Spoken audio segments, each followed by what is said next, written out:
Good evening, everybody, and welcome. Bonjour, kia ora, for those of you who know this is my native New Zealand greeting.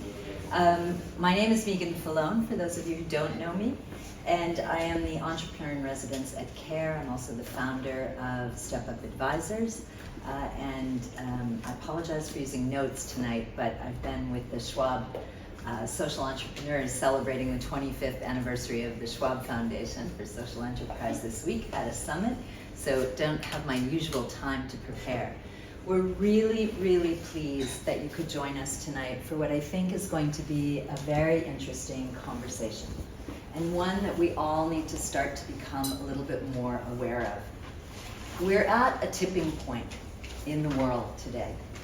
We have multiple crises and challenges facing us, and that poly environment is presenting a challenge to both our leadership and the systems which guide and govern those issues. So our very survival is in fact in question right now when we think about climate change. Artificial intelligence and generative AI are going to seriously affect human distinctiveness and human distinctive behavior. And those are just two of the challenges that are facing us. Last week I was in Egypt, and there was a swimmer killed about 40 meters off the shore by a shark. He was attacked by the shark in a very rare shark attack. Turns out the shark was pregnant. They dragged the shark onto the land, beat the shark to death, and in the process of that found out that the shark was pregnant.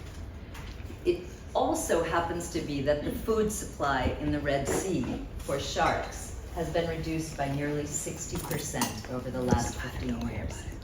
When a shark is pregnant, she needs to eat 3 times the amount of food she normally eats.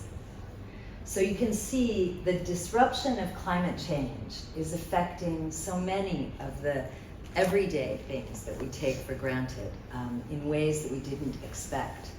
And that same scenario is being played out in places like Sudan with 6 seasons of drought, where people are fleeing over the border into the Chad Basin and using the natural resources that are normally in the domain of the indigenous people in Chad. So we can no longer think about climate and justice, development and humanitarian issues as being separate issues. We need to now consider how these issues are converging and how our response in our systems and our leadership, and that includes finance and political leadership, as well as social leadership, is going to respond to that convergence. This is a new way of thinking. It is much more complex than most of us have ever had to think before. So are we at a point where we are ready to change the paradigm of the way we take decisions, change some of the behaviors that we normally take for granted, give up some of the things that define who we are and the lives we lead, and really make those behavior changes? So these are the kinds of questions that everyone on this panel has been grappling with across a variety of things. Now, in New Zealand, the Maori people tell a lot of proverbs. Everything in life has an aligned proverb, and there's a proverb that goes something like this: "We are all sailing in the same ocean, but we are not in the same boat." And this is at the heart of equity, right? As we go through this period of complexity and difficulty with climate, we are not all going to feel the same effects. In fact, the people who have least contributed to the degradation of our planet, who have least put our planetary resources at risk, are going to be affected most. That includes women and children. So this issue of gender cannot be decoupled from those other systems. And that's no longer a feminist conversation, that is a survival conversation. And so we need to be all, men and women, prepared to engage in speaking positively around gender so that we are comfortable with understanding the negative effects. It's estimated that 132 million people additionally will be driven into poverty by 2030. That's pretty fast. In fact, 9 of the planetary boundaries will be breached if we continue as we go by 2030. We are going to hit 1.5 degrees warmer within the next 12 months, and we're facing an El Nino season. So it's not really to dump a lot of doom and gloom on everybody, but it's to understand that we have a problem with time because we're out of time. We have a problem with equity that we must address and fix. And we have a level of complexity that no longer will allow us to run from the face of things that are hard to solve. It's going to take a different kind of collaboration and a different kind of sort of radical willingness to come together across silos to really understand how we develop solutions and who should be the solution. Should the solution be someone who's trained fancily in a university, or should every citizen be a solution? Do we have the skills to empower hundreds of millions of people to be able to be the solution? And so that's really what we talk about when we talk about this word scale, and you'll hear that in the conversation tonight. How do we move with speed and scale and urgency and still be human in our responses? So with that, I'm going to welcome Mary Robinson. I'm going to apologize in advance. Mary's flight, she spent all day in the airport in Dublin trying to get here. Her final information was that she would not land until 8:30 this evening, and so we told her that was absolutely not necessary for her to come. So we're going to pipe her in to give a little bit of a welcome, and I apologize to everybody. Mary is an extraordinary woman. She was the 7th president of Ireland. She had a 93% approval rating, which, given generally politicians at this point in history, is pretty extraordinary, right, Mary? She has fought for everything from legalization of homosexuality and divorce to birth control. She has been the UN High Commissioner for Refugees. She is an angry granny, in addition, and one of the people that I admire so deeply for her commitment to justice and equity for everybody. Mary, over to you. Okay, thank you very much indeed. And greetings to you all there. Sometimes the best laid plans just don't work out. When I discovered when I was on the plane to come to Geneva that if the engineer came, it would be another hour and 10 minutes before the plane could take off. And I realized it wasn't going to arrive before this meeting would have ended. So the only way to join you briefly is this way. And I want, first of all, to greet Atalanti and her team from Giving Women for organizing this conversation. And then I also want to greet my dear friends, and I hope they're all sitting there waiting to have their conversation on the panel, Michelle and Elise and Hafsat, and of course, Meagan, who's been speaking to you. I want them to have a conversation that I would have liked to have joined, but it gives me an opportunity to maybe set the scene a little with my own thoughts briefly. We know that there is a very real climate and nature crisis, but the leaders of our world aren't dealing with it as a crisis. They're not in crisis mode. They are not taking the decisions they should be taking because they're thinking about the next election. They're thinking about getting elected. And what's going to change that? I had an experience when I was serving as the UN Special Representative of the Secretary General before Paris for climate change. I was in on the discussions very deeply, including the ministerial discussions, and I was also aware of what was happening in the broader public opinion. And the problem at the start of the climate crisis, at the climate conference in December 2015, was there was no agreement about having 1.5 degrees put into the text as being what we needed to stay below. That was not agreed, especially by India and lots of other countries that were hiding behind India, if you like.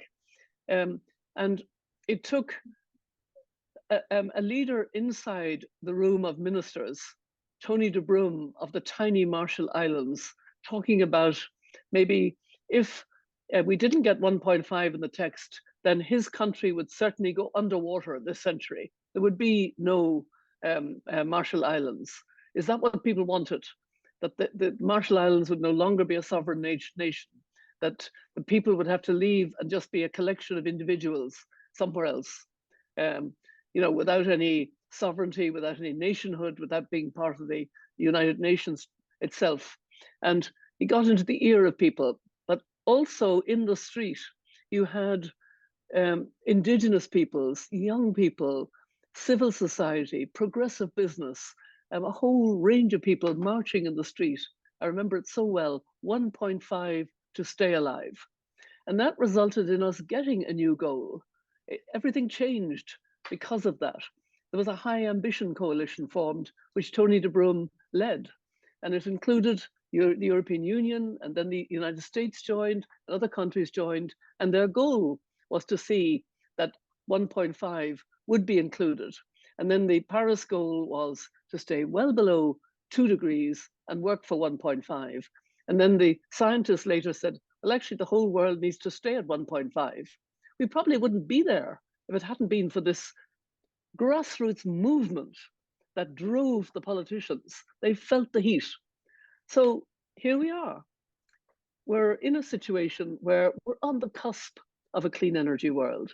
Among ourselves and Connected Women leaders, we have a saying from one of our Indigenous members, Jade Bigot, that what if our best times are ahead of us? And they are. They're just around the corner. A much healthier world without the fumes of fossil fuel, the particulate matter killing more than 7 million a year now, more than COVID and HIV/AIDS put together. You know, much more killing than we think because it's not accounted for somehow. Again, because I think of clever communications on the other side by the fossil fuel lobby.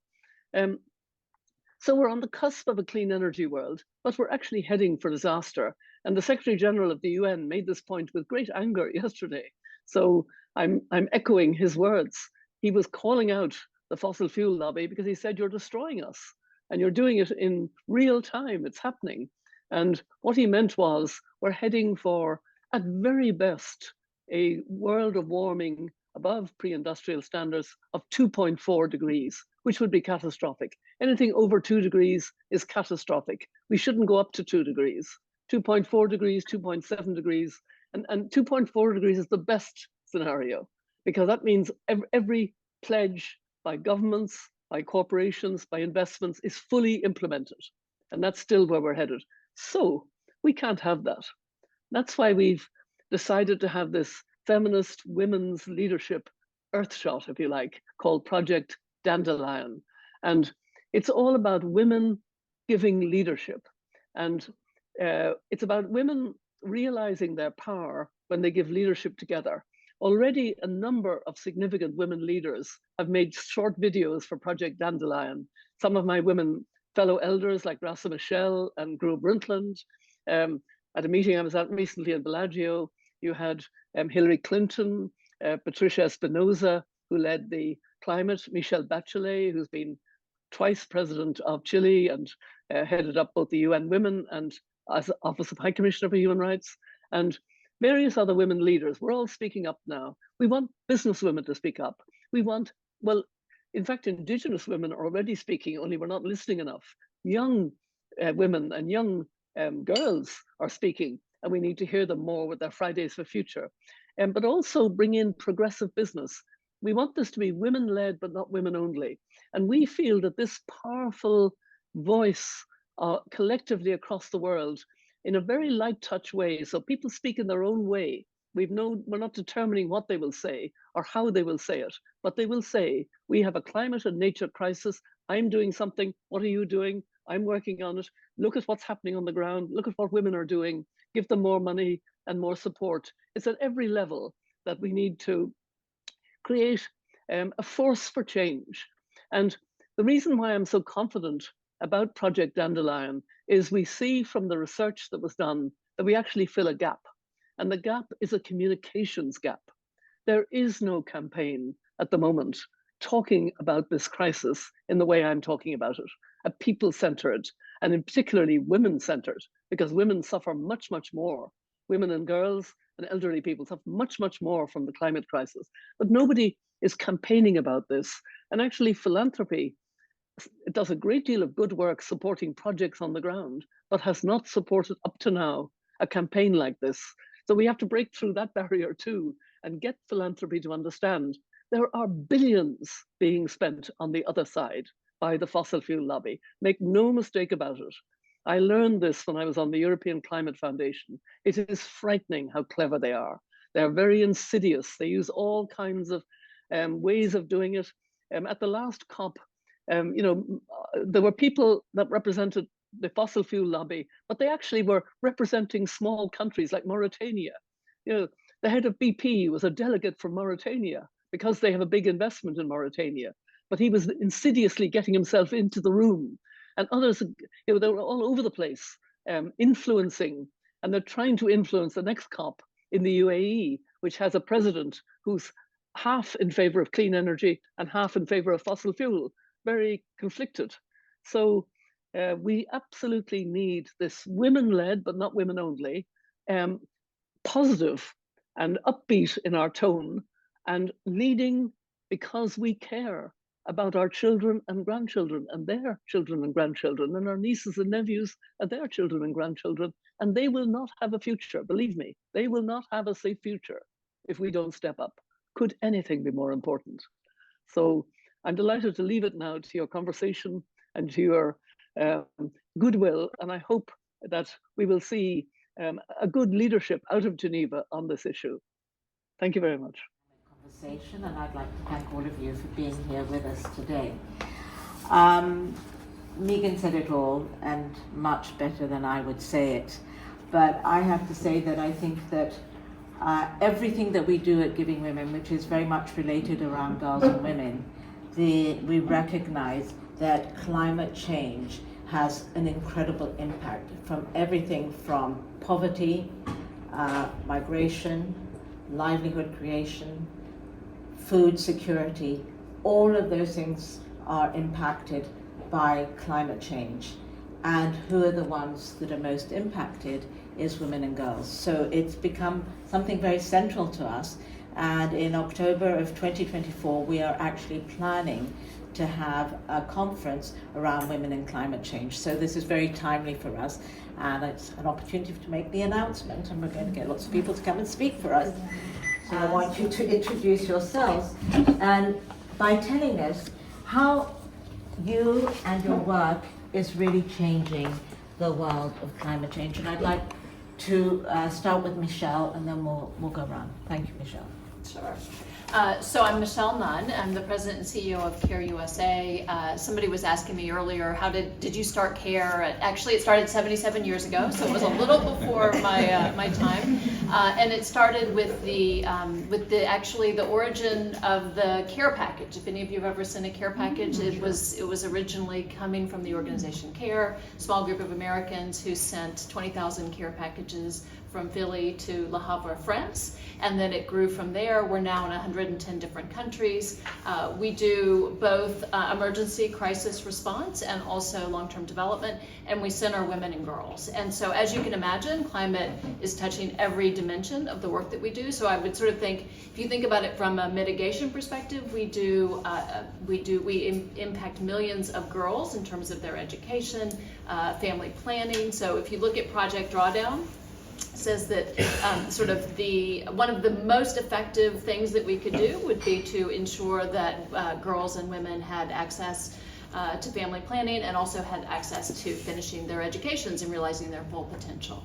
But the second piece that CARE does is around what I would adaptation. So we work with, for instance, 9 million smallholder farmers around the world through a program called Farmer Field and Business School, and we're equipping them to diversify their income, to have access to markets, to have smart climate resilient seeds, to enable them to have the kind of nutritional support that they need for their families. So we all know that the inequity of the climate, the incredible impacts of climate on those who are most already marginalized. And so that's a part of what CARE does. And then the last part is we're dealing with the humanitarian downstream of the climate crisis. And so we know that over the last 20 years, something like 80% plus growth in natural disasters and 100% plus impact in terms of the number of people who are affected by climate disaster and crisis.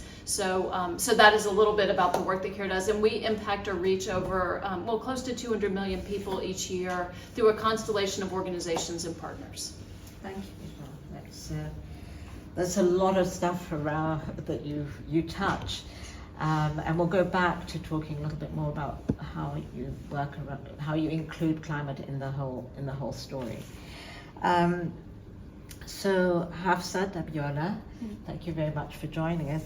And I'd like to hear a little bit more about the work that you're doing, and I know that you're quite connected to Project Dandelion as well, but we'll talk about that at the end. Can you tell me how your work is really impacting as activist and supporter of democracy? How has the climate story affected the way that you work? Well, first let me just say that it's so nice to be in this room, and I can't believe that we have a full house. Thank you everyone for joining us. I want to start the story just to provide a little bit of context to my identity, because it really shapes how I work, so I think it's always useful to have that. We're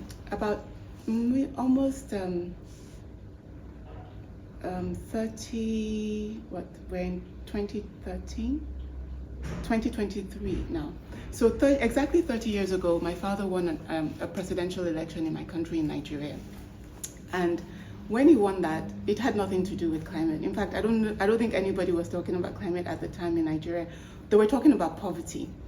And his campaign was all about how we were going to change the way we govern so that we can address poverty in the country. And the people in my country voted for him, but the army that was in charge of the country at the time, that was supposed to be helping us return to a democratic system, decided that they didn't actually want a democratic system after all, that they wanted to continue to rule. So they negotiated with my dad for a year, and then they ended up putting him in custody under house arrest. And that was the moment where my mom, who was a high school graduate, decided, and she was really a mother of 7 children, decided that she was going to lead the democracy effort in Nigeria, challenging the army. So she did this the election he won was in '93. My mom was building a movement. And I like the story because it really tells you how women organize. You know, she worked with market women. So the market women of Nigeria, they control most of our markets. They shut down the markets.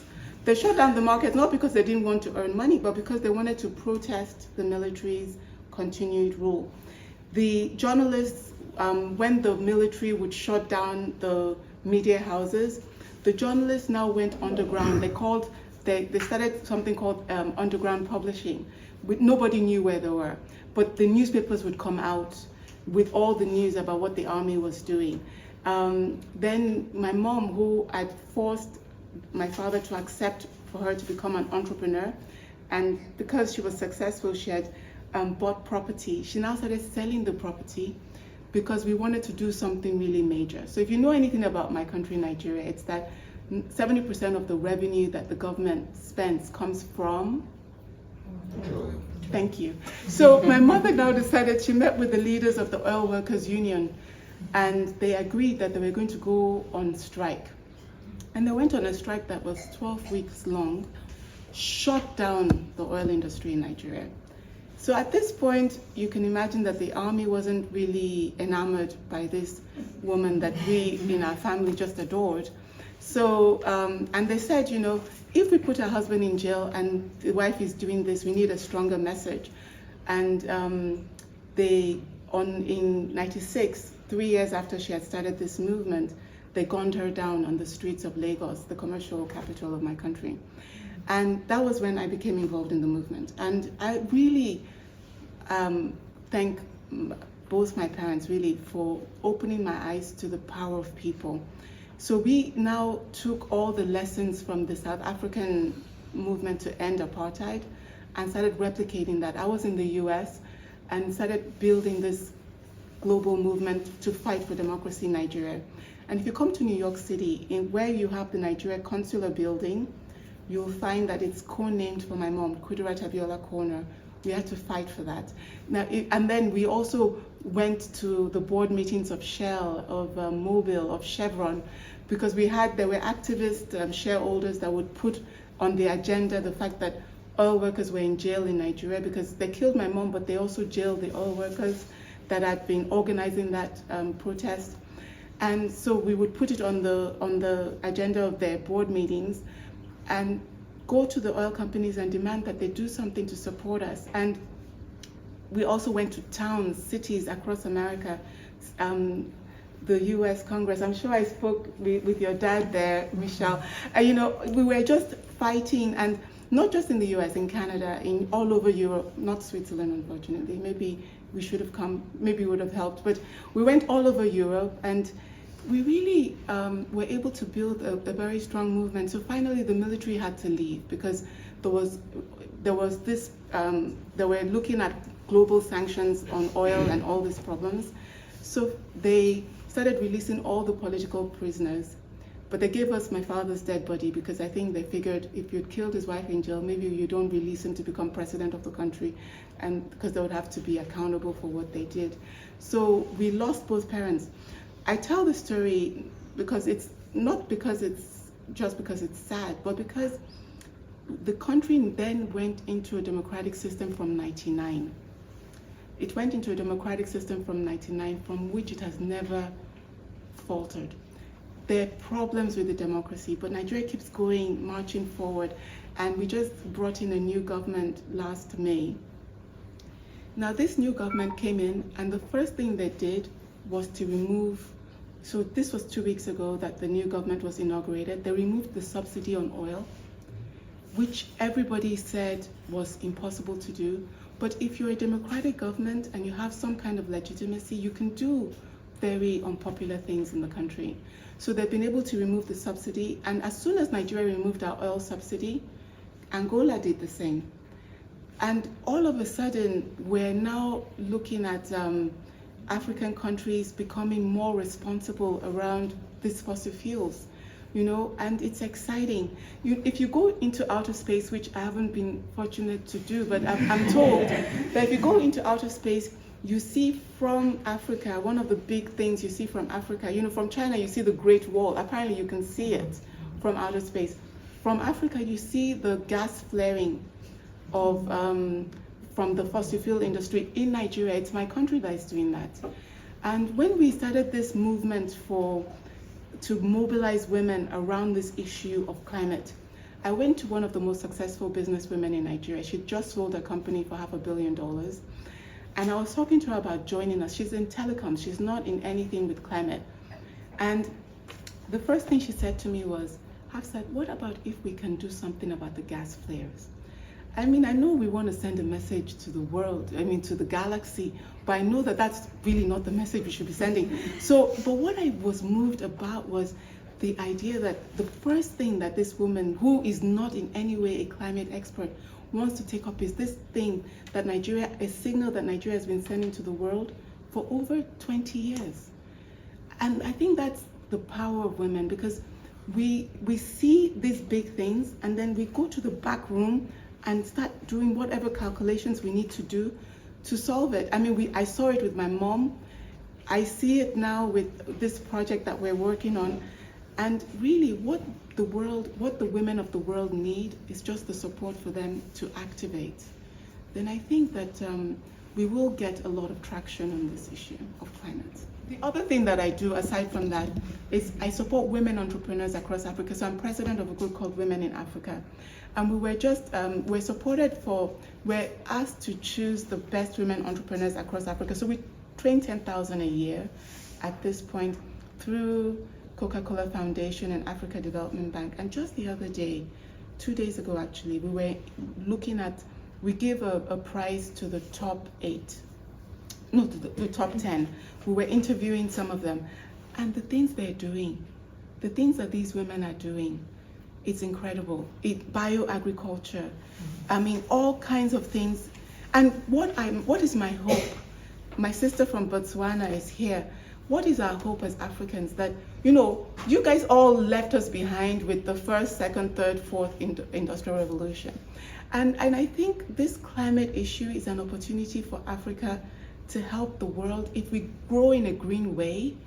If there are parts of the world that are climate negative, Africa could be climate positive. We could, and there are many reasons we could talk about later, but it's such an exciting opportunity for us to train the world and Africa's women to do that. So that whichever countries in the world are having a struggle because they've invested so much in the wrong kinds of energy and the transition is harder for them, we can help from our continent. And then we can be part of the rest of you, which we really would like to be.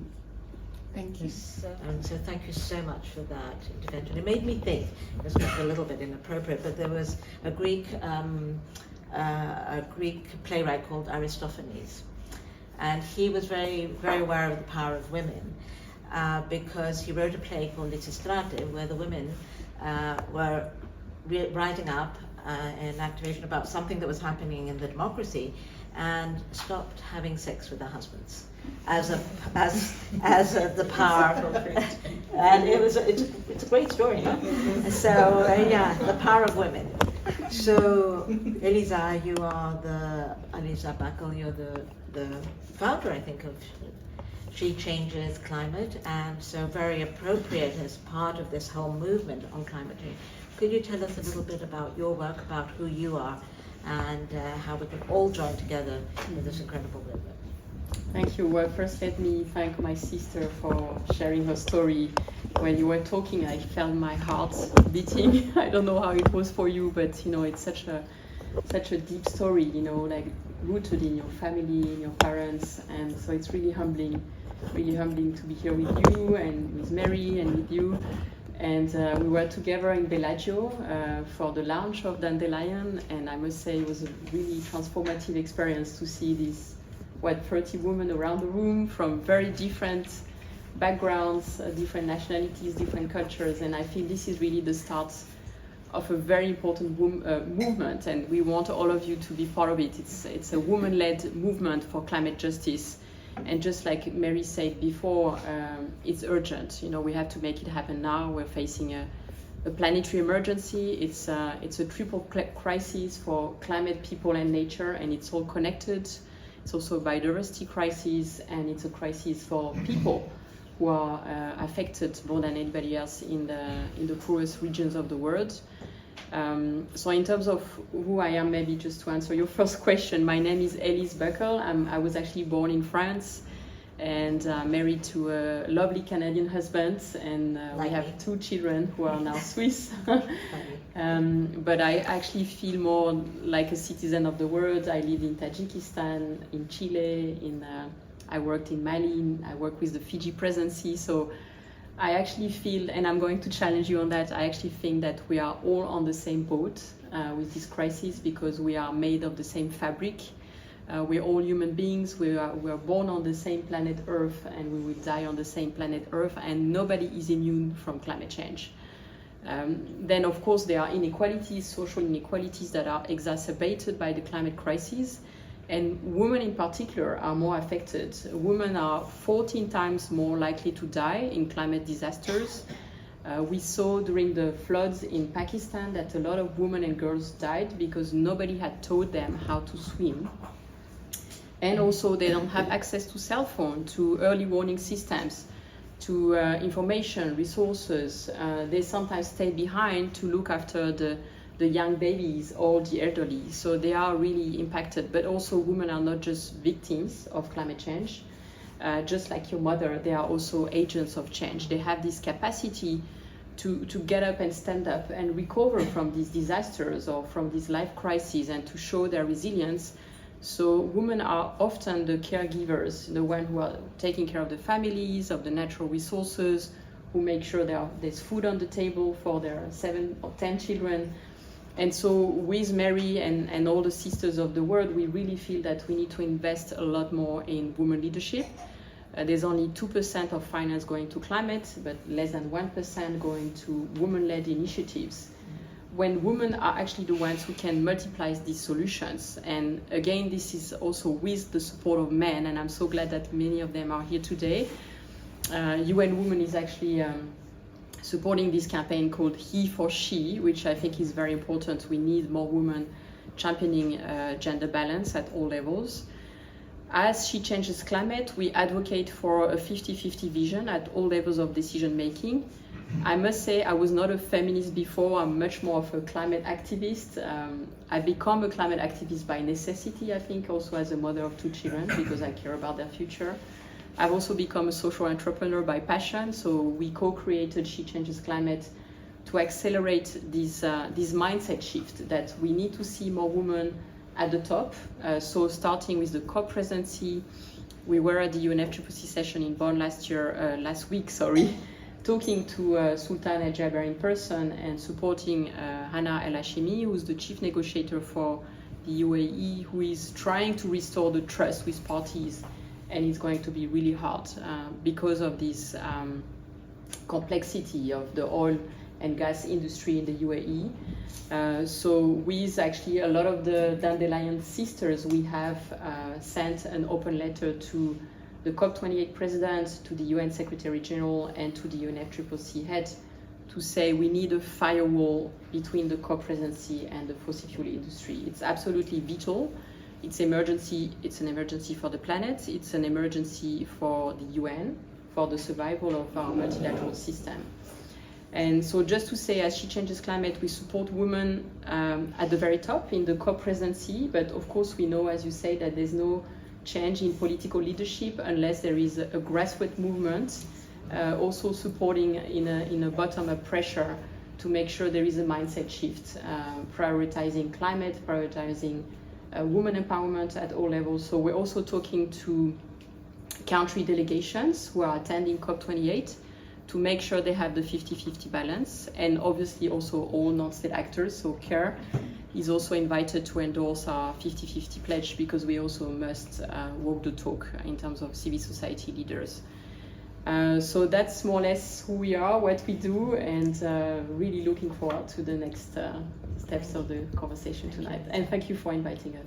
I spent the last 15 years working on really 3 issues. One of them is the access to energy issue, and for communities in the global south that do not have access to any light, using very poor quality kerosene and experiencing all of the health-related problems as well as the developmental retardation that comes from not having a solid and reliable light source.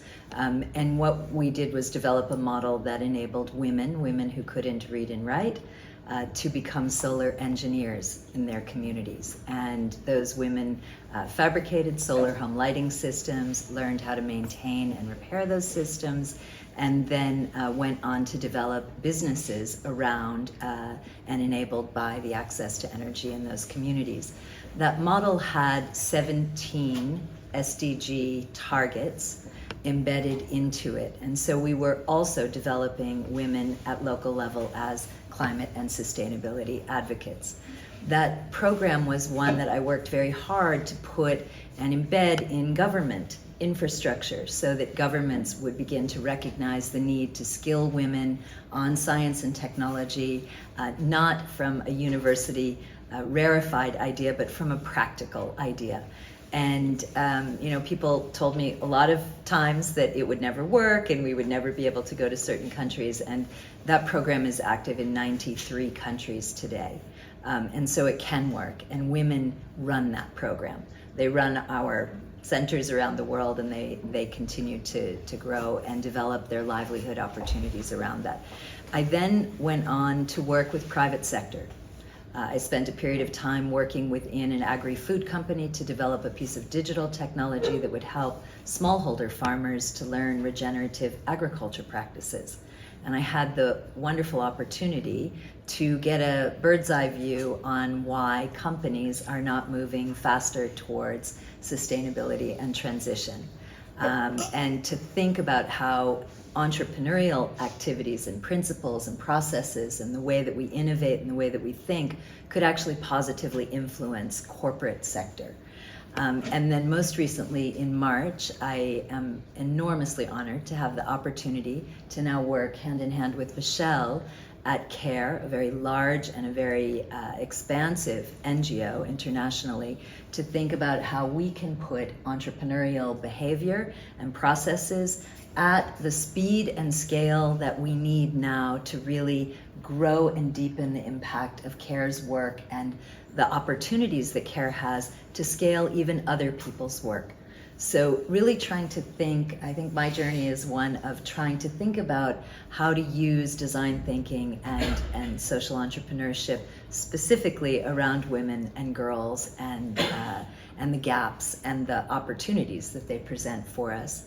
So I've done post-conflict work, post-conflict communities, conflict communities, and global South communities in pretty much every region. So I think you're right, Elise. The conversation is that we are all the same in many respects, and the challenges are similar. And the problem for many women in the global South is they don't have the opportunity to interact with other women. And so that becomes very important because that validates and it gives them strength and confidence. And from that confidence comes the ability to push back at the systems that aren't serving them. So yeah, that's a little bit about what. And I think that what's so interesting about all your stories is that this is not a one-dimensional solution. There are many aspects that we all have to take into consideration and work together. But what came up also is that we all have to work together hand in hand. So you have the activists, you have the design of entrepreneurial ideas, you have also to think about who's most impacted, how are they impacted, and how can we make a difference. And so it's a really complex and deep, but I think what came out also of all your discussion is, in the center of it is humanity, a sense of humanity. We want to make things better. And as you said, for your children, for my children, my grandchildren, for all of humanity. We've come here to talk about climate equity. And as a topic, I think it is quite complex because it's about leadership and, as you say, having all the voices around the table at every level, at the top level, at the community level, and so on. But it's also, I think, for me, it's also the disproportionate way, and I think particularly the African continent, has been impacted by climate change. And the most vulnerable communities have been most impacted by climate change and often not responsible in many ways for those causes. And I think it's quite interesting with the fires that were raging in Canada, and suddenly we are seeing those effects in New York, in Washington, and suddenly people are waking up. It's kind of sad that it has to take something like that to get us really activated. So my question, and I'm going to start with Elise, is for you, what is climate equity? Why is it so important? Are we talking about awareness building? Are we talking about advocacy? Are we talking about mitigation? I'd love to hear what you have to say. Yes, well, first I think what you said at the start is very important, that we really need to start working as one team for one planet. And in a way, that was the spirit of the Paris Agreement, which was all about shared leadership and, recognizing our different responsibilities, historical responsibilities, our different capabilities, but at the same time really actually breaking the boundary at the time of this Annex 1, Annex 2 division from the Kyoto Protocol to make sure all the countries of the world would really collaborate on climate action. And I feel actually now the Paris Agreement is endangered. The world is very fragmented because of many factors, geopolitical factors with the war in Russia, between Russia and Ukraine, rising inequalities. I think COVID was also, worsening the divide in terms of the rich and the poor, but also women were particularly affected by the COVID crisis. So what I would love to see is, in a way, a revival for the Paris Agreement, for that spirit of working as one team for one planet. And in terms of climate equity, what we also see now, what I wanted to say as She Changes Climate, is that we're advocating for 50% of women at all levels of decision making. It's not only an issue of equity and ethics, it's also a question of effectiveness. Because there's a lot of data and research showing that when you have women at the table, you actually achieve better outcomes. That's true for peace negotiations. The World Economic Forum has shown that when you have women involved in peace talks, there's a 63% higher chance of having a long-lasting peace agreement. And in climate negotiations, actually also the Paris Agreement was very much crafted by Christiana Figueres and Laurence Tubiana. And I don't know exactly what it is, but there's something that happens when you have women inside a negotiations room. It changes the dynamic. And because I think men and women are complementary, and so this is why now we are really, again, advocating for this 50-50 pledge for all countries to have 50-50 balance. If you look at the COP27 in Sharm el-Sheikh, there was no gender equity. There were only 35% of women as COP delegates, and only 20% of the heads of delegations were women. So there's still such a big gap, and I think the climate negotiations, because now it has become a space of power and money and media attention, it has become quite elitist. And again, we see the same issue with patriarchy and the same type of people who are dominating the conversation. And we won't achieve, I think, the goal of the Paris Agreement without diversity and inclusion at the heart of the process. We really need everybody on board, otherwise the transition will not happen. And we need the voices of small islands, of African countries to be stronger, because right now also the G7 and the G20 countries are clearly also dominating the conversation. Meagan, you talked about climate equity and around technology and innovation and leadership. Do you want to go a little bit deeper into that? We have to look at the institutions that are serving us in this climate fight. And we have to really make sure that those institutions are fit for purpose. And my sense of it is that from a technology point of view, we're not, right? So the organizations who we need to serve us in humanitarian crisis, who we need to serve us on a turnaround like yesterday, they need to have the right infrastructure. They need to have the right technology backbone. They need to have the right skill sets in place. They need to have the reserves, or, CARE's launching a surge fund, which I hope you'll talk about a little bit. They need to take a more proactive approach, and that requires resources, right? It requires people to understand that the institutions that serve us most have to have the resources they need in order to be strong and able to respond. So that's sort of one thing that I'm thinking a lot about. I'm also thinking about technology and how important it is for us now to be looking across sectors. So I don't think the private sector should only be building great technologies that are profitable and that amuse us or help us to be more efficient in our time. I actually think they have a responsibility to be building the technologies that help us manage our climate and our planet better, as well as human beings.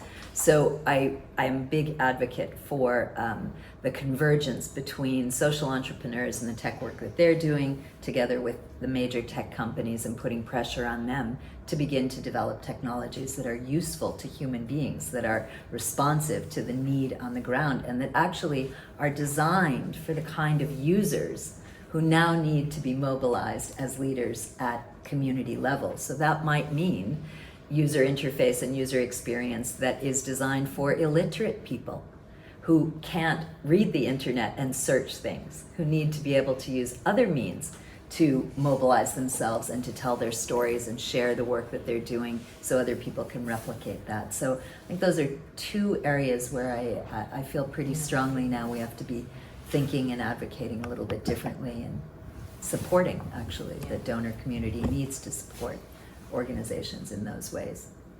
You were talking about prioritizing green growth. Could you, go a little bit deep into that? And one of the things we've been hearing, it's important to have the 50-50 men and women in the leadership positions. But I think also one of the things that we see is that Indigenous people hold an enormous amount of knowledge, which can help us in some of the solutions. So can you talk a little bit about both those things? The green growth and Indigenous knowledge. When we think about green growth, I used to be a member of state cabinet in Nigeria. One of our states, Ogun State, which is the state next to Lagos. Everybody knows Lagos. Well, I hope you guys know Lagos. But right next to Lagos, there's Ogun State. It's the industrial state in Nigeria. And I was a member of state cabinet. And in that state, not just our state, but the whole Southwest, we have one of the last original rainforests in Africa.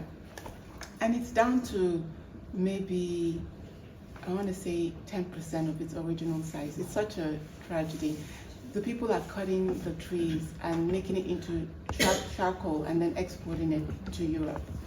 So it's so interesting that, and I was working with one of the most polluting companies in the world. It's a cement company. It's European, but they have a factory in Nigeria. Because for the carbon offset, they wanted to invest in reforesting that forest. And the project is actually ongoing now. I'll have to get back to them and ask how much afforestation have they been able to do.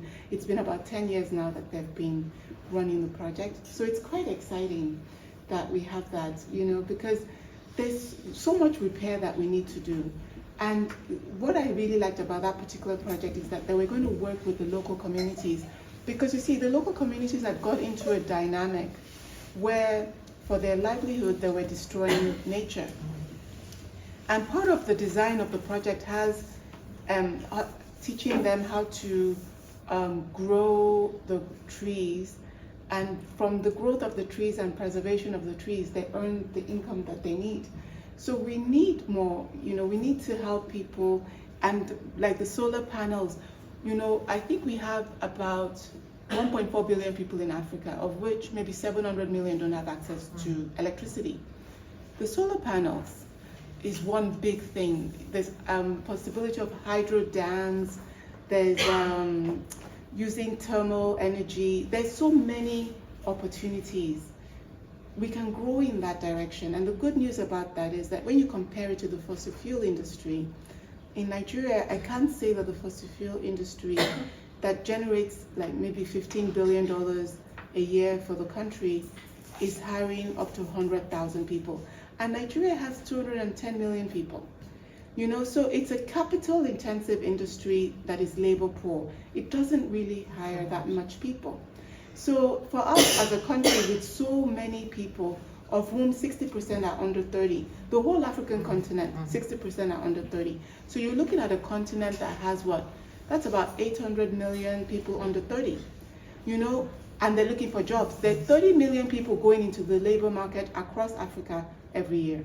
30 million. And most of these African countries, like my sister's country, Botswana, is doing diamonds. Nigeria, petroleum. Angola, petroleum. Congo, Democratic Republic of Congo, they're doing copper and coltan. All these industries are a lot of commodity industries that are not, and we're not doing value addition in country. Actually, please stand up. Stand up. Kai, I'm going to come and force you up. Because I'm Nigerian, we'll do it. I won't say one of a few times, but I am proudly from Botswana. Yeah. She's a proud Botswanian. Why is she proud? The country's government is now fighting the diamond industry there to do value addition in country. They're fighting them. Am I lying? No, you're not. They're fighting, and all the African countries need this. We need this because the people need jobs. We know you guys don't want us. I mean, I was so lucky today when I arrived at the train station in Geneva. You know, there was a point where they say customs, and people have to go slow. And I was so worried because I was one of the few black people. I was like, Kai, they're going to stop me now. But I have my papers, everything with me. So even if they stop me, I should be okay. They always stop me. Oh, really? Always stop me. Always good. So, yes, so don't take it personally. So me, I was prepared, you know. But I just know that the Africans that are rushing to come, you know, it's not like the Europeans are like, come, we are waiting for you. No, that's not what they're saying. So we have to give them jobs on the African continent, you know. So that's why Botswana, which is a village of a country, actually, the land mass is not a village. It's huge. But they have more cows than they have human beings in Botswana, you know, and you know, such a small in terms of population, but they are warriors fighting this battle. And many of the African countries, even now, Zimbabwe, they have lithium. Nigeria also has lithium. Elon Musk is interested in Nigeria's lithium. This is exciting. But the African countries are saying you must do value addition. If you come, no problem if you want. What's interesting about what you're saying is that there is this enormous surge of youth in the African continent. Yes. And if we could leverage that power to use it to protect the planet and make these young people, and there's some great projects. Atalanti, what is the truth? The truth is that you guys are not repopulating. What is the repopulation rate of Switzerland? I have no idea. What is it? I repopulate very well. I have 6 grandchildren. Well, much of Europe, maybe they have 1 child, 2 children. You are not really repopulating. The only continent in the world that is repopulating. Please tell me which continent. Africa is the only continent. In fact, it will come to, by 2050, much of the labor force will be what? But now, you guys, I make it sound like it's exciting. It's actually not. There is an opportunity, but there is a real challenge. First, because just because you have human beings doesn't mean they're ready to do the things that you need them to do. Like, that's why she had the barefoot universities and they were going. They need to be trained. These people need to be trained. And it doesn't have to be formal education alone. It could be vocational training. They need to be educated. Then you need to do a lot of transfer of technology. Now with the digital platforms that we have, it's possible. Then I think that if we're going to solve this climate crisis, and we're talking about green growth, we'll have to reduce the footprint of commodities. In terms of, like, the food that you're eating, the footprint, whatever can be made within Europe should be made and sold within Europe. Whatever can be made within the African continent should be made and sold within Africa. All this where it is going all the way from Thailand, or rice is coming all the way from Thailand to Nigeria, it's not making sense. Why? Not because we do Thai rice. I'm a cook. Anyone that is a cook must know that it's delicious. But it's just that, can the planet afford it? No. Then we are not doing it. You know, a lot of things will have to change and we have to become more local. And to do that for the African continent, the good news is that the African leaders are waking up to their responsibility. Like now in 2021, they already did something called the African market. I'm sorry you're beside me. Is that your husband? Yes. Kai, I see he's worried. Don't worry. I don't really. I know your country really well. Oh, really? So you know we're very I've physical. been 40 times to your country. So, but you know I'm not going to hurt her. Even though I'm touching her like this, she's safe. Oh, because, yes, so she doesn't mind. She's safe. But what I wanted to tell you is that really, you know, the African continent is now, you guys within Europe are 70% trading within yourselves. Do you know that? Did you know? In Asia, it's 60% trading within Asia. Africa, please tell me what the figure is. Anybody here can tell me. 3%. No, it's not that bad, but it's nearly 17. 17. And if we wanted to trade, if we wanted to actually trade within ourselves, we don't have the roads, we don't have the bridges, we don't have the rail. And Africa, even the common currency. This Charlotte, you guys all have to meet her after. She's my host while I'm here. She's one of my dearest friends. Okay, but you know, what's the truth about Africa? You know, the truth is that Take all of Europe, take America, take India, take China. You can fit it into Africa. Africa is that big. Physically, physically, we are massive. And if our infrastructure is as bad as I'm telling you it is, then you can imagine now she's really nice. As you can see, she stood up when I asked her to stand up. If I say, send me something from Botswana to Nigeria, you can see how it is in the map of Africa. You go like this and you go like this. No, maybe by distance within Europe with your metro, because I just came from Paris today here. It was just maybe 3 hours or so, 3 hours, 20 minutes. For Africa, it can take 3 days. Now, whatever she sent me would have gone bad because we don't even have electricity for refrigeration. So trading within ourselves is a big no. That has to change because look, can we compete? Look, the cocoa is from us. So the cocoa that you're using to eat your chocolate and you're using to drive your chocolate industry here in Switzerland is from Ghana, Nigeria, and Cote d'Ivoire. But now, if I bring our own chocolate and put it with your own chocolate, you'll be like, no, in terms of quality, our own is better. So we already know it's going to be hard to compete with you. Let us just sell within ourselves. Because the Africans will be like, even though the Swiss one might be better quality, better production, this one is made by my sister in Botswana, I'm going to buy it. So I think what we're hearing is that there's a lot there. So I think we have to just have time to process. Yes. But I think that one of the things that you're saying is that there has a lot of work to be done in terms of the infrastructure within the continent, but leveraging also the power of the youth by providing guidance and clear training for the protection of the land. So I would like now to go to Michelle and talk to us a little bit about the programs at CARE which really address the issue of climate. How do you actually integrate, because you're doing so many different things and addressing everything from crises and poverty and hunger and so on. How does that climate part come into your Yeah. Well, I mean, it's across the board impacting us all. So, I mean, I think everything, it's interesting because as you talk about global geopolitics, if you talk about the infrastructure in Africa, it all is impacted by climate at this point, right? So it's all interwoven. And for an organization that is trying to defeat poverty and to save lives, it's sort of inextricably linked to everything that we're doing at this point. But one of the things we're trying to do, and one of the things I think is important in this conversation is how do we accelerate and how do we act with urgency and how do we, across the board, whether it's global north, global south, or whatever the lexicon is that you use to describe our various different geographies, is how do we respond around the mitigation crisis, but also around helping people to adapt, because it is already here, right? And yet the scale of our response is not coming close to the scale of the necessity and the imperative for change.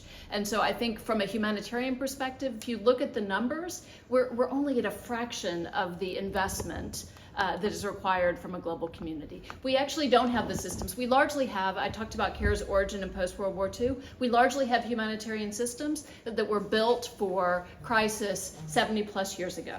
So we don't have an accommodation in crisis for the migration crisis that already is upon us, but that is also growing exponentially. We also don't have a sense of urgency. When it happens in New York, we pay some attention perhaps, those of us in the US. I was in Delhi a couple of months ago. It was the same toxicity level as it was in New York, and it was just a day. It was just an everyday, right? And yet we're not talking about what Mary talked about. 7 million people implicated, dying early because of the issues of air quality. And so I know we're running short on time, but I would just say that I hope that folks are kind of getting a sense of the urgency. Of the opportunity, and I think we've all been talking about this there's this sort of strange cusp in which we're either on the verge of opportunity for a green new technology and a kind of more generative and positive and equitable world in which we really bring in women and also people around the world in more fair ways, or we're on the brink of a kind of apocalyptic vision for our children and our grandchildren. And the choice is in our hands, literally, and our political systems are not responding with what is required for long-term vision and thinking, and our corporations aren't responding in that way without the forces of governance, and our citizenry is mobilizing, but perhaps we need other infrastructure, other possibilities like Project Dandelion, like this kind of movement that has been described here. And so I think as you all are also change agents, is what do we do to seize this moment and to act with the moral clarity that is required, and that I think that folks on this panel and that Mary so well articulate. Thank you. Yes, and I think you've touched on many of the things, you know, the urgency, and yet how do we get governments, big corporations, social entrepreneurs to work together in a way that we can leverage the incredible technology that is possible to make that change, and at the same time work at the grassroots where there is wisdom, where there is a passion to try and protect and become custodians of our land. So I think this is something, and I'd like to now throw it out to the audience. Do you have any ideas how we can do this? Do you have any more questions? I have an assertion, fact, and question to the panel here. Look, I've done 25 years of this big corporate stuff and got very frustrated that we can't, with the framework around us, it's very difficult to make changes there. 3 of us left. We founded a startup to work in climate. So my assertion is big corporates are not really the place where we're going to get this innovation from, unfortunately. You're going to get it from entrepreneurs and startups. The fact is, only 3% of venture capital is going into women-led companies, and only 10% is going into mixed companies. I'm one of the mixed companies. I'm in that 10%, which means most of it is going to male companies. And so my question to the panel is, how can we drive more investment to women? How can we get more women entrepreneurs coming up with ideas, and how can we drive more investment going to these women entrepreneurs? 100%. The bottleneck for pretty much everything that we're talking about, whether it's Hafsat talking about infrastructure, Michelle talking about being able to scale programs that really have merit, or even the power structures in Elise's world in terms of advocacy and the climate debate at that higher level, is a bottleneck of capital. It's a bottleneck, and it's not just the access to capital, it's also our capital systems. So the system of money is broken.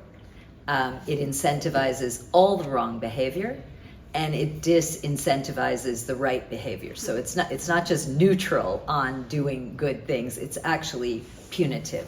And so until we all start to accept that possibly the level of returns cannot be what it has been for the last 10 to 15 years, that actually we need to think about socially driven economies where we preference products and services that are green, we preference products and services that are made by women or made by local communities. We really do need to start to be very conscious of our consumption. That's my own personal feeling. And that doesn't mean we have to go to we don't consume anything. It just means we have to start asking some questions and not being unconscious about the way we buy things and the way we deploy our resources. Consumers have probably the most power of anybody in this climate conversation, because you can choose not to support a product or a company.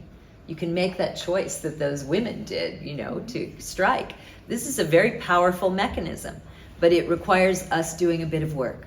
It requires us asking some tough questions, and it requires us to demand of our government officials that they, in turn, policy up on transparency and accountability and traceability. So I think those things are kind of linked. I think the reason that women do not receive more financing is, that's a well-documented theory of change that has everything to do with the access we have to the finance systems, to the fact that we are not generally in a position to be able to qualify for much of the financing. That even goes for women. Social entrepreneurs have a harder time than male social entrepreneurs. And this is where we have to draw, again, a line in the sand. We have to start expecting the banks that we use and the people that lend money to take a gender lens to their investments. Not because it would be nice for women to get more capital, but because women who lead companies are more profitable. Because women businesses in general, women fund managers and women businesses are more profitable, more sustainable. They're better investments. So the case for doing that has been made, long ago, and unfortunately still largely led by men.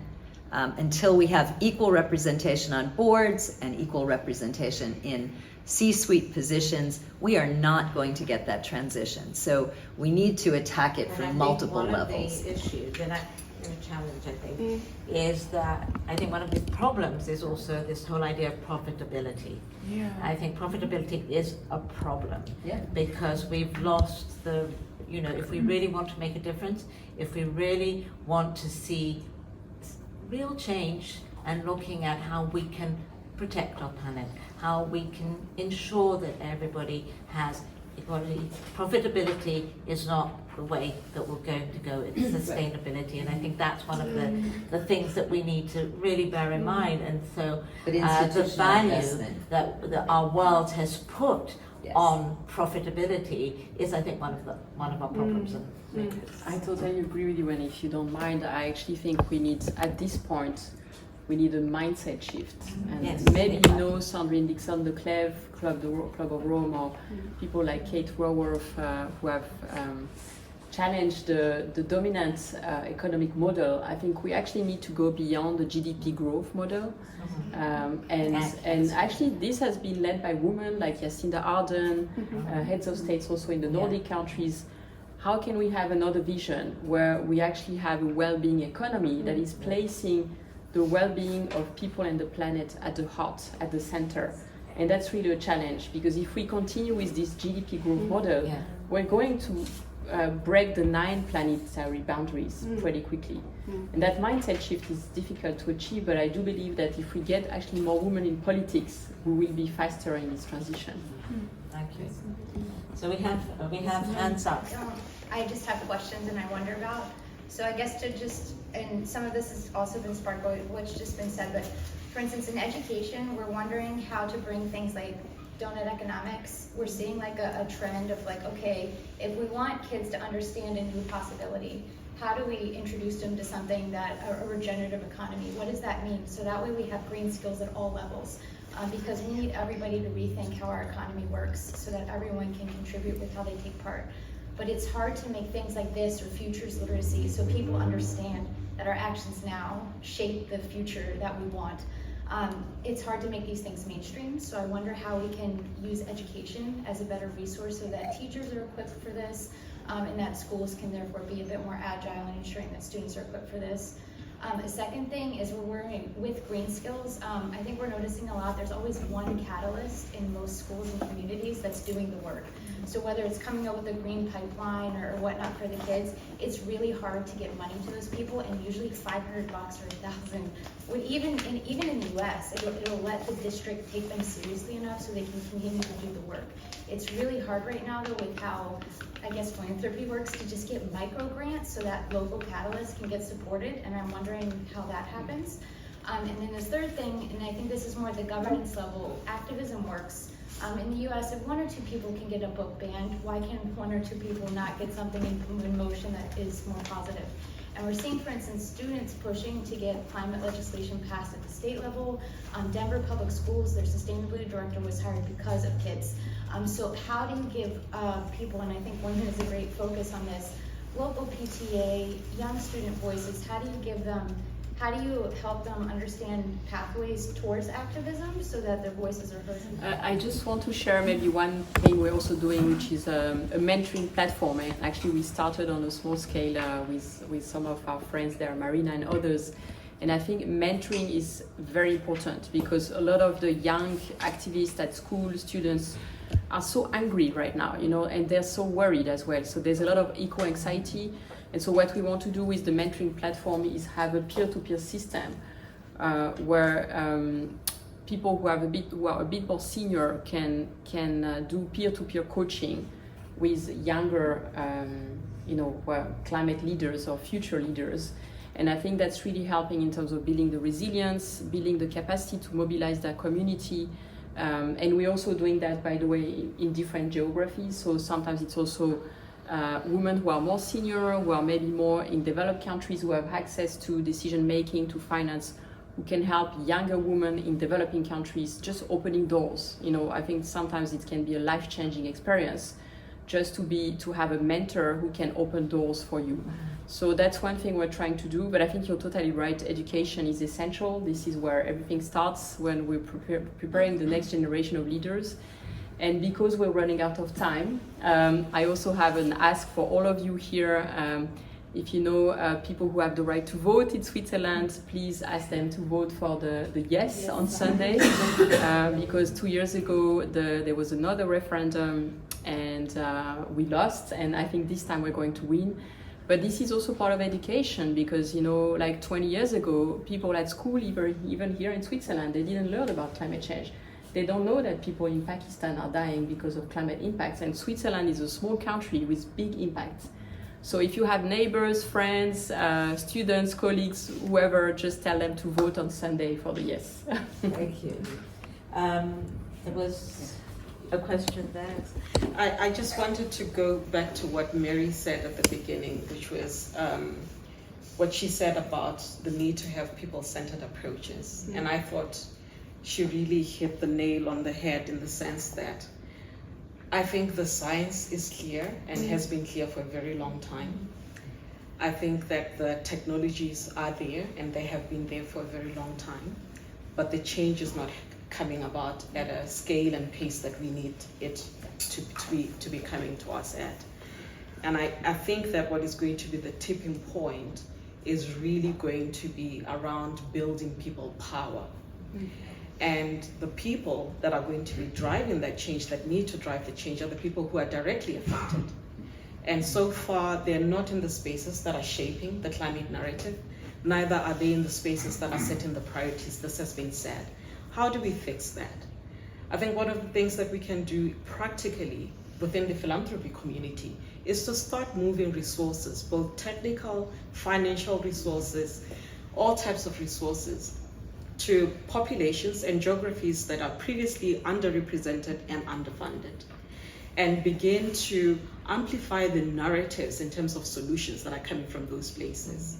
In Africa, where I come from, 70% of food production and agricultural production is driven by women. Mm-hmm. And the women that I used to work with before I moved here, joining the Oak Foundation, were small-scale farmers. And they were doing agroecology, climate-teaching programs, fighting for the rights of women to access productive land and water and so forth. The new wave that is coming back to us as a response to the climate crisis and the food crisis and multiple crises is regenerative agriculture. And in that space, technology and technological responses and science within the formal ways of knowing is being put in the front as the front and center. And we're negating and neglecting the wisdom and the knowledge and the nodes, the holistic knowledge that women who've been involved in driving our food systems know and have at the table. So I think that we really need to turn the tables upside down and really spend a lot more time supporting broad-based grassroots movement, youth-led organizations, give them the resources, give them access to technology, and spend a lot more time hearing what their alternative vision is. Thank you. I would love to have your views about the following. I got the feeling we are facing a perfect example of market failure when it comes to climate change. That is, individual behaviors are not rewarded. Imagine a big business in Switzerland, to take an example, doing good and reducing carbon footprint. They won't see any rewards because the rest of the world is not doing what they should be done. They should be doing. So I believe the only tool that we have at our disposal, and in particular women politicians could push for that is taxation. Let's tax more negative externalities and tax much less or even not at all positive externalities, and you got an immediate reward. I don't know what you think about this, but I think this is, taxes are extremely efficient, even for business persons. So. Anybody want to respond to that? I want to respond to that also, but what's the name of the woman that spoke about students and Michelle? Yes. Michelle. And Ian? Eve. Eve. Doesn't matter. Ah, the French Eve. Because if we were It's Eve, yes, yes, okay. I completely agree. And I think that the good thing about Project Dandelion, because we've not really Okay, so spoken you about go that. into, Yes. go into that, yeah. It's exactly that we want to do. So you remember, I call her Mama Mary because of the African training. You remember Mama Mary was saying in that video at the introduction how she had been in a meeting with a lot of women leaders just a week ago. And she was in a first, also in Italy at Bellagio, she was in a small meeting with women leaders. Then she went into another one organized by women political leaders, which organizes an annual event of women political leaders from around the world that was held at the European Parliament in the first week of June. And I think that this ask, we should put it to her to send it to that group, because they're all activated for this project, that this is what we want them to work on for us. Because I think something like this, we need, when you are, what we're dealing with at the moment are all these companies who are hiding. And you want to create a structure that doesn't allow them to hide and even penalizes them. Why? Because then it will force them to start taking the steps and improving their behavior, and it could turn everything around. So this very simple thing that you've explained, we will, after this meeting, we will send her a message and ask if she can do that. And they already, the good thing about technology today is like, we have WhatsApp platforms. They will have WhatsApp platforms with her and all these other women leaders. She can put it on that and ask, and actually not all of them have to sign on, but enough of them should sign on and take it to COP28 and see if we can get a consensus. And the way she talked about how they got consensus around 1.5, so there will be people in the room who would have planted in the room for this, and then we can build a global movement, which Project Dandelion can do, because what we're trying to do with Project Dandelion is to create a communications platform that reaches 2 billion people. Why? Because at the end of the day, if we could create the platform and force an army of 100,000 soldiers out of power in Nigeria, we know we just need to create the right force, global force, and it will give us the momentum. And that momentum, what you should think of it as is a kind of stage. It's a stage where all these fossil fuel companies will feel like there's a stage, then they'll come and tell us, they'll declare to us, oh, and this is how we are acting. And they'll actually start to act. We need the force to be so powerful that all of them realize that it's time to act. Actually, they don't realize that yet because there's not enough force. So that 2 billion, it's not all women. We're thinking 390 million women reaching 6 people each will get us to 2 billion. And that 6 people will be including men. And then we can have the force we need. Because at this moment, the world, you see, let me be honest, you asked about equity, and that we think about it as global north, global south. It's really not just that. Look at the United States. When, from the 80s, productivity was rising, but wages did not rise. So the workers are completely strapped in the United States. This is the wealthiest country in the world. If you look at France, when President Macron was trying to move action on gas and fossil fuels, the masses of people in France, the workers, were like, where are we going? And that's because of this equity, because they have not benefited from the high, why are they being asked to pay? Market failure. Yes, so we have to, part of the equity is how do we help all these people that have been left behind by globalization, that have been left behind by prosperity. They have not been made prosperous, even in prosperous countries.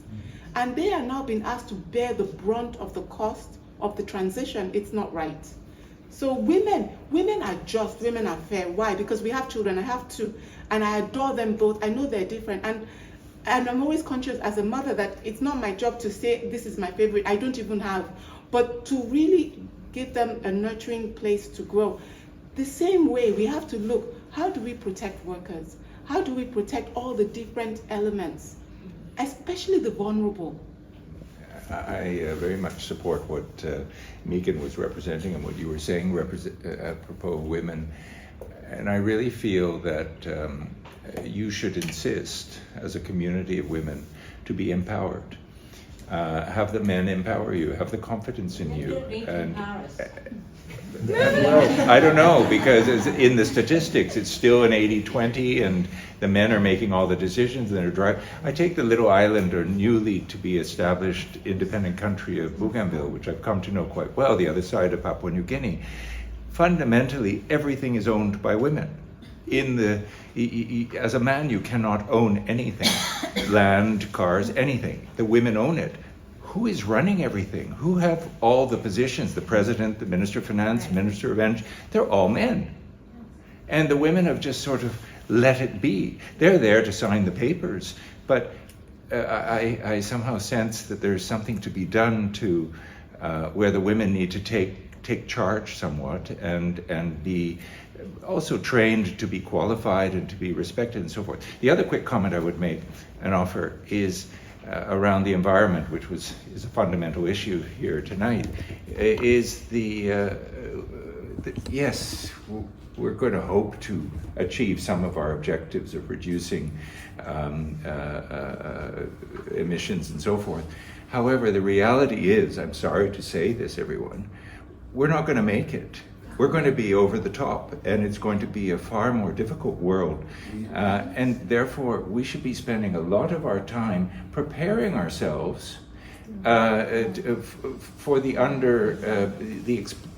people who are going to be in very, very difficult positions. It doesn't mean to stop at all taking the steps to become better citizens and consumers of energy or not, as the case may be, but really very fundamentally prepare ourselves for the many human crises which quickly we're going to see beyond the raising of water levels.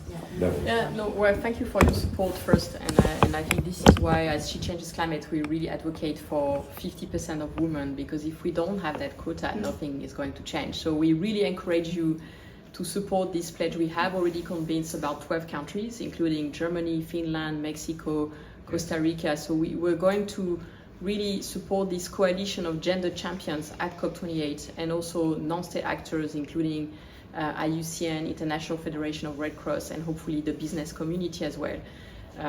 So you can find everything online, shechangesclimate.org. But also what you said about planetary emergency response, I think is very important. And for now, we are not prepared. And this is why we need cities, mayors, parliaments, government to prepare emergency response plans. I mean, we don't have a plan. What happens if suddenly we get to +4 degrees? We're not prepared for it. So I think that's a very important point. Just for you on the carbon tax, in theory, I agree with you. But actually 2 years ago in Switzerland, we lost the referendum because of that issue. So there's always a question of acceptability, even for a rich country like Switzerland. And actually, I think this time we're going to win, because they have, unfortunately, decreased the taxation, but they have also increased the economic incentives for companies to adopt net zero plans and to invest in renewable energy, energy efficiency. So maybe it's a question of balancing the carrot and the stick. But also I think that we also need to change the rules of the game in terms of climate equity. And I agree with you, we need to invest in grassroots movement, but we also need to change the rules of the game at the heart of the system. And there's a very important finance summit in Paris happening in a few days, I think, with Mia Motley, who's a very courageous woman from the Caribbean, to try to reform the international financial institutions, because right now the debt is enormous. So something we are also advocating for as She Changes Climate is debt cancellation to help the poorest countries to adapt, to finance their resilience, their emergency plans. And so for that reason, we also feel actually we need climate activists on the outside, but also on the inside, and we need very courageous women and men who are ready to take these decisions at the heart of the economic system, at the heart of politics. So we, as She Changes Climate, we work both on the bottom up and the top down pressure. And it's only through that double squeeze that we will be able to change things. That's it for today, I think. Thank you. No, I think it's a very good place to stop the conversation, because I think we have heard today solutions from every level. We've talked about government solutions, we've talked about solutions at the corporate level, at the business level, but we've also talked about the power and the knowledge that comes from the grassroots level. There is not one solution. It's not one-dimensional. And I think that the importance is to keep this conversation going and led by these incredible women who were here on the panel that I think have opened our eyes and allowed us to have a dialogue, a discussion, and to continue that discussion, because it's not, I think you're absolutely right, there's not one solution. I do think, however, and this is my last, I'm allowed to have one opinion, as a moderator, that I think that one of the things that we need to start thinking about is and that brings in the education thing, is how do we see success and how do we promote success in our children, in our grandchildren? And I think that's what we were talking about. Success is having a planet that works. And it's not talking the fuzzy, it's a planet that works for everybody. And maybe that's something that we should be looking at. So I was allowed to have a little opinion myself as well. So thank you so much.